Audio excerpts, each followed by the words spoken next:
বন্ধুরা, আজকে তোমাদের আমি ফ্যাসা মাছ বা ঢেলা মাছের আলু দিয়ে তেল ঝাল করে দেখাচ্ছি। আর এই মাছের ঝাল খেতে কিন্তু দারুণ লাগে বন্ধুরা। এটা পুরো ইলিশ মাছের মতন খেতে হয়। এটা একটু কাটা বেশি থাকে কিন্তু মাছটা খুব টেস্টি আছে। এই মাছের ঝাল করার জন্য আলু দিয়ে করব তেল ঝাল। এটার মশলা কি দিচ্ছি তোমরা দেখে নাও। আমি মশলা বাটবো আদা, গোটা জিরে আর ধনে পাতাটা আমি পরে দেবো। আদা আর গোটা জিরে আমি বেটে নেব। চলো বন্ধুরা, রেসিপিটা শুরু করা যাক। ওইদিকে কড়াটা আমি বসিয়ে নিয়েছি। কড়ার মধ্যে সর্ষের তেল দিয়ে দিচ্ছি বন্ধুরা। দেখো বন্ধুরা, কড়া কিন্তু আমার বসানো হয়ে গেছে। কড়াটা বসিয়ে দিয়েছি, কড়ার মধ্যে একটু জল আছে। এটা একটু শুকিয়ে গেলে আমি সর্ষের তেল দিয়ে দেবো। একটু তেলের পরিমাণ বেশি দিলে কিন্তু এই ফ্যাসা মাছের ঝাল দারুণ খেতে লাগে। বন্ধুরা দেখো, ফ্যাসা মাছে আলু দিয়ে ঝাল করার জন্যে দেখো আমি কিন্তু তেল দিয়ে দিয়েছি। একটু তেলের পরিমাণ বেশি দিয়েছি কারণ আমার মাছ অনেকগুলোই আছে। আর এই মাছের আলু দিয়ে ঝোল বলো বা বেগুন আলু দিয়ে ঝোল বা ঝাল যে কোনোভাবে তোমরা করবে, এই মাছটা কিন্তু খেতে দুর্দান্ত হয় বন্ধুরা। একটু কাটা বেশি থাকে কিন্তু খেতে খুবই মিষ্টি। প্রথমে দেখো বন্ধুরা, তেলটা গরম হয়ে গেছে। আর এইদিকে দেখো বন্ধুরা, আমি কিন্তু মাছটার মধ্যে নুন হলুদ মাখিয়ে নিই। তারপরে আমি মাছগুলো ভেজে নিচ্ছি। আর মশলা কি বাটবো তোমরা তো দেখেই নেবে। আমি আদা আর অল্প একটু গোটা জিরে দেবো। আদা আর গোটা জিরে একটু বেটে নেবো। বন্ধুরা দেখো, আমার তেলটা গরম হয়ে গেছে। এবার আমি মাছগুলো ভেজে নিচ্ছি। এই যে মাছের মধ্যে দেখো বন্ধুরা, নুন হলুদ মাখিয়ে নিয়েছি। এটা ভালো করে মাখানো আছে। এবার কিন্তু আমি মাছগুলো ভেজে নিচ্ছি। আর এই মাছগুলো কিন্তু ইলিশ মাছ যেমন ভাজতে গেলে তেল ছিটকায়, এটাও কিন্তু তেলটা আমি ঢাকা দিয়েই ভাজবো। বন্ধুরা দেখো, আমি কিন্তু চারটে চারটে করে মাছ ভেজে নিচ্ছি। আর খুব বেশি কড়া করে ভাজবো না। মাছটা একটু কড়া ভাজবো, কিন্তু খুব কড়া ভাজলে কিন্তু মাছটা ভালো লাগে না খেতে।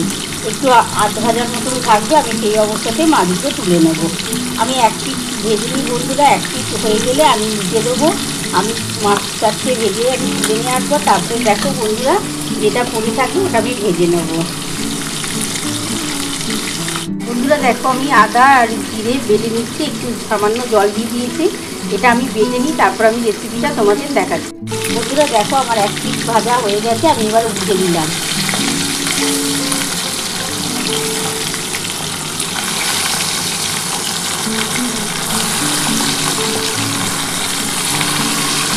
দেখো বন্ধুরা, এরকম কালার, বেশি লাল করে ভাজলে আবার মাছটা খেতে ভালো লাগে না, বড্ড শক্ত হয়ে যাবে।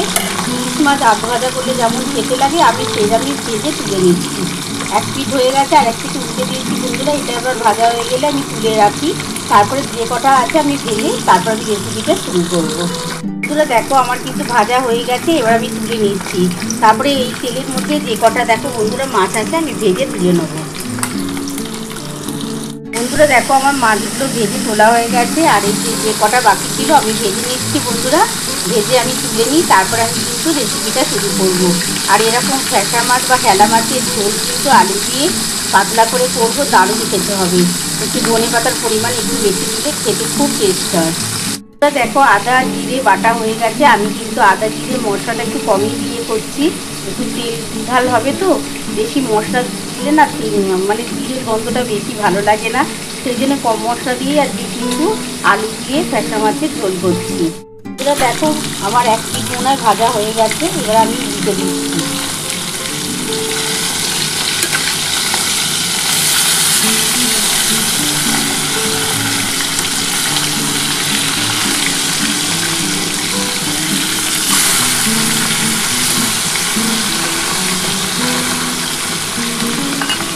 ওই 4 কিলো বাকি, এটা ভেজে তুলে নিয়ে আমি রেসিপিটা শুরু করছি। তো আমার 8 পিস মাছ কিন্তু ভেজে তোলা হয়ে গেছে। এবার এই তেলের মধ্যে আমি কালো জিরে ফোড়ন দিয়ে দিচ্ছি।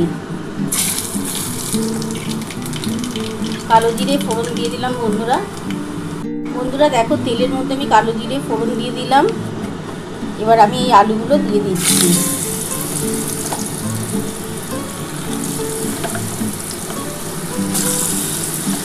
বেগুন থাকলে তোমরা বেগুনও দিতে পারো, কিন্তু আমি আজকে আলু দিয়েই করছি।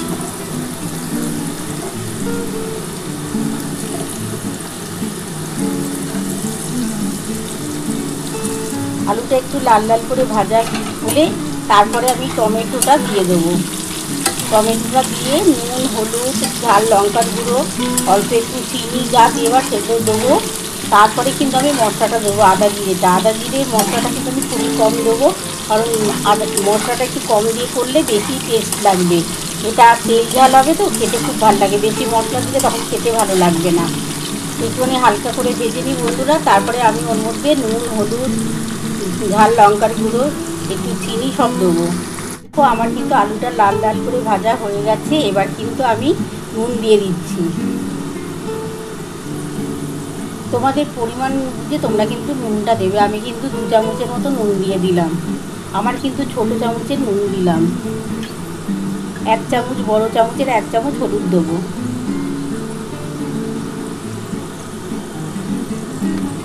এক চামচের মতো হলুদ দিলাম। অল্প একটু ঝাল লঙ্কার গুঁড়ো দেবো।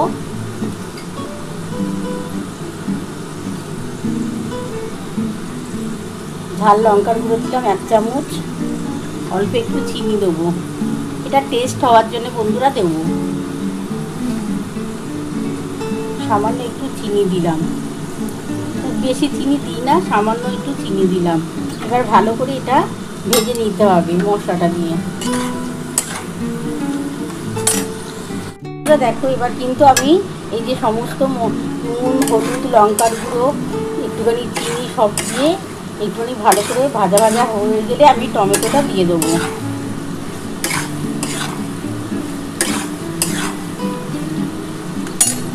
আমি দিয়ে বড় একটা টমেটো কুটে রেখেছিলাম, টমেটোটা দিয়ে দিলাম। আর তোমরা একটু ধনে পাতা দিও, এই ফ্যাসা মাছের ঝালে কিন্তু ধনে পাতা দারুণ লাগে। টমেটোটা দিয়ে ভালো করে ভাজা ভাজা হয়ে গেলে আমি কিন্তু জিরে আদা যেটা বেটে রেখেছি মশলাটা দিয়ে দেবো।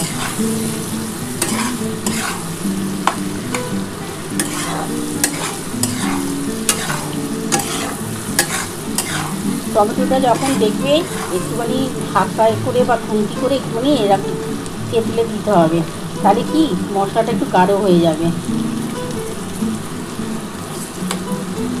এই খুন্তি দিয়ে এরকম একটু একটু করে ভেঙে ভেঙে মতো দেবে। তাহলে কী বলো তো বন্ধুরা, মশলা তোমরা কম দাও, কিন্তু যদি তুমি টমেটোটা ভেঙে ভেঙে দাও না, তাহলে মশলাটা একটু গাঢ় হয়, খেতেও ভালো লাগবে।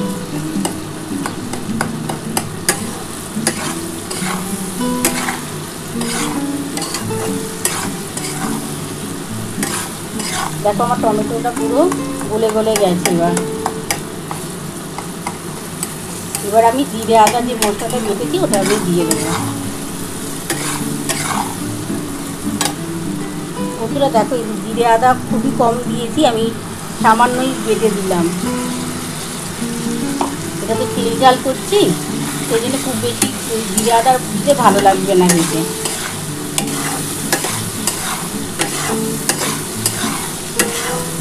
ভালো করে মশলাটা কষিয়ে নেওয়ার পর আমি জল দিয়ে দেবো।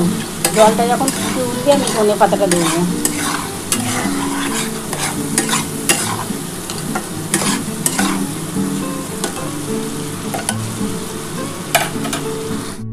বন্ধুরা দেখো আমার কিন্তু তেলটা ছেড়ে ছেড়ে এসছে, দেখতে পাচ্ছ বন্ধুরা।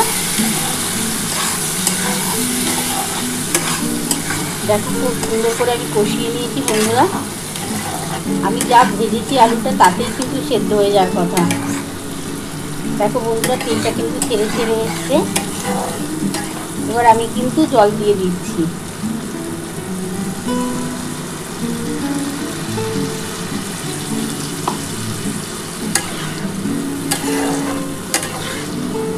আর অল্প একটু জল দেবো, কারণ অনেকগুলো মাছ আছে তো, মাছগুলো একটুখানি যদি ঝোলের মধ্যে ডোবে তাহলে কিন্তু খেতে খুবই ভালো লাগবে। বন্ধুরা দেখো আর একটু জল দিয়ে দিলাম,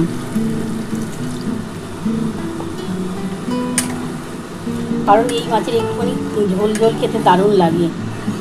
গরম ভাতের সাথে এরকম তেল ঝোল হবে ফ্যাসা মাছের, আর পুরো ইলিশ মাছের মতন খেতে হয় বন্ধুরা। এবার আমি কিন্তু ধনে পাতাটা দিয়ে দিলাম।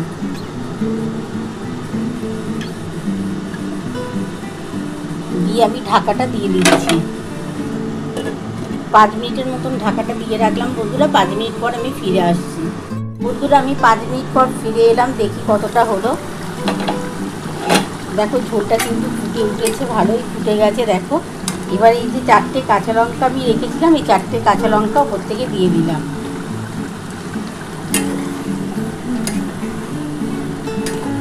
দিয়ে এবার মাছগুলো আমি দিয়ে দিচ্ছি।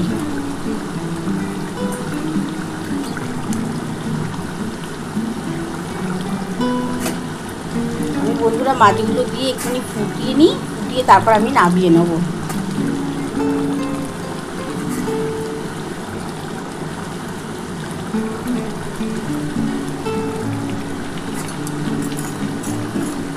একটুখানি ফুটে উঠলে তারপরে কিন্তু আমি নামিয়ে তোমাদের দেখাচ্ছি। দেখো কালারটা একটু কত সুন্দর চলে এসছে বন্ধুরা। একটুখানি ফুটে উঠুক, তারপর আমি তোমাদের নামিয়ে দেখাচ্ছি বন্ধুরা। বন্ধুরা দেখো আমার কিন্তু ঝোলটা ফুটে গেছে, এবার আমি নামিয়ে। বন্ধুরা দেখো আমার কিন্তু ফ্যাসা মাছ বা ঢেলা মাছের ঝাল নামানো হয়ে গেছে। এটা কিন্তু আলু দিয়ে তেল ঝাল করেছি। কেমন হয়েছে বন্ধুরা? তোমরা তো পুরো রেসিপিটাই দেখে নিয়েছো আমি কিভাবে করেছি। তোমাদের যদি এই রেসিপিটা ভালো লেগে থাকে প্লিজ একটা লাইক সাবস্ক্রাইব করতে ভুলো না, আর কমেন্ট বক্সে অবশ্যই জানিও কেমন হয়েছে। তাহলে এরকম আরও নতুন নতুন রেসিপি নিয়ে তোমাদের সামনে হাজির হব। Thank you.